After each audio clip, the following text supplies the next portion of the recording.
Major Akter বলতে পারবে যে সব হত্যাকাণ্ড শেখ হাসিনার সরকার করেছে? জুলাই আন্দোলনকে সবচেয়ে ক্ষতিগ্রস্ত করেছে ডক্টর মোহাম্মদ ইউনূস। এনসিপিরা এখন বুঝুক যে আইন নিজের হাতে তুলে নিলে, ক্ষমতার প্রয়োগ করলে কিরকম লাগে। ছোটবেলা থেকে এটা শুনছি, সব সরকারই বলে বাক স্বাধীনতা আছে আমাদের, আবার বলে গঠনমূলক সমালোচনা। আমার এই প্রসঙ্গে মনে পড়ছে, আফ্রিকার একজন কুখ্যাত স্বৈরাচার ছিল ইদি আমিন দাদা। ইদি আমিন দাদাকে একবার বিবিসি ইন্টারভিউ দিয়ে জিজ্ঞেস করছিল যে মিস্টার প্রেসিডেন্ট, ইংলিশে যে বাংলা মানে হচ্ছে আপনার এখানে বাক স্বাধীনতার অবস্থা কি? বলে ফ্রিডম অফ স্পিচ আমার এখানে আছে, কিন্তু ফ্রিডম আফটার স্পিচের গ্যারান্টি আমি নিতে পারবো না। বুঝা গেল?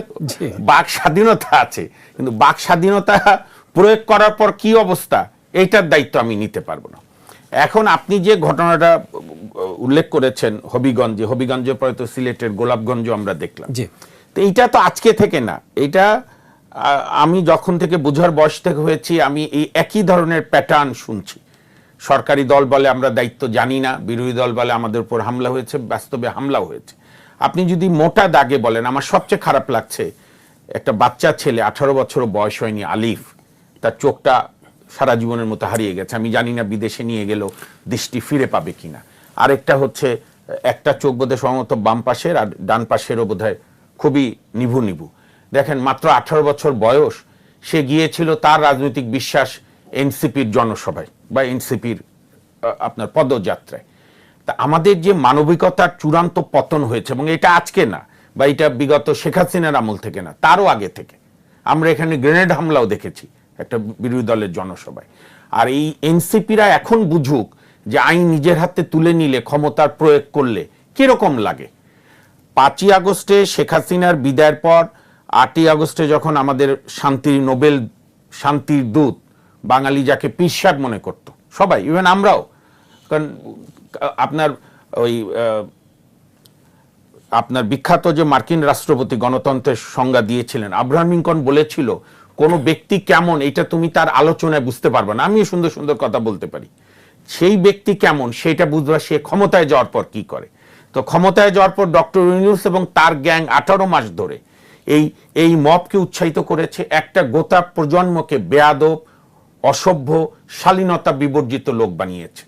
এই নাসির উদ্দিন পাটোয়ারি যখন অযাচিতভাবে বাংলাদেশের স্বাধীনতার প্রধান স্থপতি বঙ্গবন্ধু শেখ মুজিবকে অপমান করেছে, অপদস্থ করেছে, তাদের সাঙ্গপাঙ্গরা মুক্তিযুদ্ধের সমস্ত স্মৃতিস্তম্ভ ভেঙেছে, বীর শ্রেষ্ঠদের স্মৃতিস্তম্ভ ভেঙেছে, বঙ্গবন্ধুর স্মৃতিস্তম্ভে বেয়াদবি করেছে, যদিও লাভ হয় না কিছু। তো তখন বিএনপি সহ অনেক দল নীরব থেকেছে জুলাই আন্দোলন বলে। আর আমার একটা তীব্র আপত্তি আছে, আপনি জুলাই আন্দোলন তো সকলের, ছাত্রদের আন্দোলন ছিল কোটার, লাস্টে এসে পদত্যাগের দাবি দিল।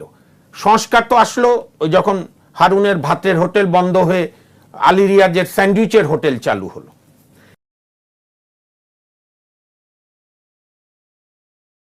কিন্তু আমি এ কারণেই বলছি, এই যে আপনি লাগাতার শেখ হাসিনার আমলেও জুলাই মাসেও নানা সহিংসতা ঘটেছে, কে কাকে মেরেছে আপনি তো এক বাক্যে বুকে হাত দিবেন, মেজর আক্তার বলতে পারবে যে সব হত্যাকাণ্ড শেখ হাসিনার সরকার করেছে?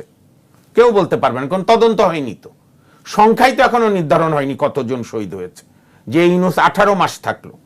এখন আপনি যদি টু দি পয়েন্টে এই আলোচনা করেন, এই হবিগঞ্জের যে ঘটনা, এইটাকে আমি যদি একটা নৈবক্তিক দৃষ্টিতে বলি, তাহলে আপনার বিএনপির এখানে লস হয়েছে। কারণ এনসিপির পদযাত্রা অনেকেই আমরা জানতাম না, আপনাদের বিভিন্ন মিডিয়ারও লিড নিউজ এগুলো ছিল না। এখন হবিগঞ্জে পাটোয়ারি সাহেবরা সহ কে কি বক্তৃতা দিয়েছে আমি এগুলো শুনতেও চাই না, শোনার রুচিও নাই। কিন্তু তাতে যদি আপনি ধরেন বিএনপিকে আপনি বেনিফিট অফ বাই ডাউট দেন, যে ঠিক আছে তাৎক্ষণিক এলাকার জনগণ তো ঠেকা পড়েন, এগুলো হচ্ছে এই জনগণ, সাধারণ মানুষ, এটা হচ্ছে আরেকটা ভণ্ডামি। সাধারণ মানুষ কখনো এগুলোতে যায় না, প্রত্যেক রাজনৈতিক বিশ্বাসে কর্মীরা এগুলো করে। যে তাহলে যে রাজনৈতিক দলগুলো যে বলে যে সাধারণ মানুষ, এটা হচ্ছে বিচারিতে, এটা ভণ্ডামি, এটা কখনো করে না। খুব কম আন্দোলন সাধারণ মানুষের অংশগ্রহণ করে। এখন আপনার বিএনপি প্রথম বেনিফিট আপনি ডাউট বর্তমান সরকারকে দিতে পারেন যে হামলা একটা হয়ে গেছে, কিন্তু তারপরে যে তাদের ঘটনাগুলো, কেন আপনি কেস করতে বাধা দেবেন? আর প্রথম কথা, ঢাকা থেকে নাহিদকে ছুটে যেতে হবে কেন? এইটা ফৌজদারি অপরাধ, অলরেডি একজনের চোখ নষ্ট হয়েছে, অসংখ্য লোক আহত হয়েছে, এটা তো পুলিশ বাদী হয়ে মামলা করার কথা। যারাই হামলা করেছে, এটা তো ভিডিওর যুগ। তারপর আমি শুনলাম বিভিন্ন চ্যানেলগুলো তো অন্যান্য দলের নেতারাও বলছে, এনসিপিরাও বলছে যারা মেরেছে তারাই নাকি ভিডিও করে বলছে। তো পুলিশ এখনো তাদের গ্রেফতার করলো না কেন? এই প্রশ্নের উত্তর বর্তমান সরকার কি দেবে? তার মানে কি আমাদের পুলিশ একেবারে অকেজো হয়ে গেছে? তাহলে আসবে পুলিশ হত্যার বিচার শুরু করতে হবে। পুলিশ আর সাহস পাচ্ছে না মানসিকভাবে। আপনি কালকে না পরশু, আমি তারিখটা মনে নেই, একটা সাংঘাতিক আপনার মানে কথোপকথন আপনাকে, মেজর আক্তার ভাইকে, আমাদেরকে, জনগণকে মানে নার্ভাস করে দেবে। পুলিশ বলছে হাসনাত আব্দুল্লাহকে, এমপি সাহেবকে, যে আপনাদেরকে আমরা ওই আগুনের মধ্যে যেতে দিতে চাই না, এই জন্য আপনাদের আটকিয়েছি শ্রীমঙ্গলে। তাহলে কি ব্যাপার? পুলিশও অসহায়। পুলিশ তো আর কোনো ব্যক্তির না, পুলিশ রাষ্ট্রের প্রতীক। তাহলে পুলিশ যদি মনে করে যে নিরাপত্তা দিয়ে এনসিপির এই কয়েকটা নেতাকে হবিগঞ্জ দিতে পারবে না, তাহলে পরিবেশ কেন এরকম হলো? আপনাকে তো একটা না একটা পয়েন্টে তো থাকতে হবে। আপনি একটা বলছেন যে বিএনপি বলছে যে আমরা জানি না, আচ্ছা বেশ ভালো কথা, তাহলে পুলিশ অ্যারেস্ট করছে না কেন? আমরা কি গতকাল জন্মেছি? আমরা জানি না সারা বাংলাদেশে কোথায় কি হচ্ছে? আপনি যারাই জুলাই আন্দোলনে সমর্থন করেনি, বিভিন্ন শ্রেণী পেশার মানুষকে আপনি লাগাতার হয়রানি করে যাচ্ছেন। বিশ্ববিদ্যালয়ের শিক্ষকতা করতে পুলিশের মনোবল ফেরাতে তো আমরা দেখেছি যে অন্তর্বর্তী সরকার ডক্টর মোহাম্মদ ইউনূস, তার সরকার বিভিন্ন পদক্ষেপ নিয়েছে, পোশাক পরিবর্তন করেছে। এবারও কিন্তু আমরা দেখছি যে পোশাক পরিবর্তন করেছে। মনোবল তাহলে ফিরবে কেন? আরে পোশাক আপনি সাদা পোশাক পরায় দেন, বা পোশাক আপনি আক্তার ভাইদের প্রফেশন আর্মির পরিয়ে দেন। আপনাকে মনে রাখতে হবে যে পুলিশ 5ই আগস্ট পর্যন্ত যে দায়িত্ব পালন করেছে তদানীন্তন সরকারের সিদ্ধান্ত অনুযায়ী, সেখানে যারা বাড়াবাড়ি করেছে, যারা মানবতার মানে আপনার মানবিকতার বাইরে অপরাধ করেছে, তাদের আপনি বিচার করেন। কিন্তু কেউ বলে 30 জন, কেউ বলে 300, যখনই আপনি সরকার কোনো সংখ্যা না বলবে তখন গুজবের ডালপালা ছড়াবে। তো যে পুলিশ হত্যার শিকার হয়, সেই পুলিশ হত্যার বিচার আপনি করবেন না, আপনি ইন্ডেমনিটি দিয়ে দেবেন। ইন্ডেমনিটি যেদিনই আমি দেখেছি কেয়ারটেকারের আমলে এগুলো আলাপ, মানে কেয়ারটেকার না তো অ্যাডিনটেরিম, সেদিনই আমার মেজর আক্তার ভাই তো একজন অত্যন্ত সিনিয়র মানুষ, বলুক দায় মুক্তি দেয় কখন?